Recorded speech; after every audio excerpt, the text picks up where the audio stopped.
Hey Pokemon fans, it's JWittz here with your Pokemon trading card game Card of the Day. It's Wednesday, which means it's your last limited card review from the current modified set of the week.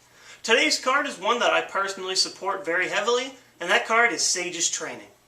I feel like Sage's Training is one of the best draw supporters in the entire game right now, and it's being pretty overlooked. It might not seem like it's very good, but if you consider the format and the way that you're going to want to get specific cards, it's definitely worth looking at. Let's check it out. Sage's Training lets you view the top 5 cards of your deck, and then you pick 2 of them to go into your hand. The last 3 are all sent to the discard pile, which I think is one of the reasons why a lot of people are not very excited about putting this in their deck right away. However, after testing it in this format specifically, I really think it's a great draw card for this format. Now it might sound bad discarding those 3 cards, but being able to just look at the top 5 cards of your deck and get through that much of your deck all at once without having to shuffle and draw again is really good. It thins your deck very quickly, which means that you'll end up drawing into the cards that you need over the course of the game, and it helps discard extra cards that you probably wouldn't have wanted in your hand to draw for later. Things like extra collectors, extra Pokemon lines of things that have already been knocked out, or extra Clefas are all great cards to discard with Sage's Training while picking those 2 cards that you really need. Especially in Stage 2 decks, most of the time I find myself with a basic Pokemon out, and I have one of the 2 things. I'll have a rare candy in my hand, or I'll have that Stage 2 Pokemon in my hand, but I never really have both.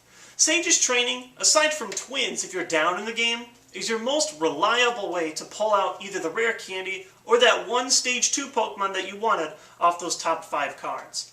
Any other card wouldn't work. Something like Juniper would force me to discard the one piece in my hand that I already had, and Shuffle Draw would force me to shuffle it back in, with cards like Professor Oak's New Theory and Copycat. While there definitely are other ways to dig deep into your deck, such as Engineer's Adjustments, which lets you draw 4 straight cards after discarding 1 energy from your hand, I like Sage's Training because it has no restrictions and it's always good as soon as you play it.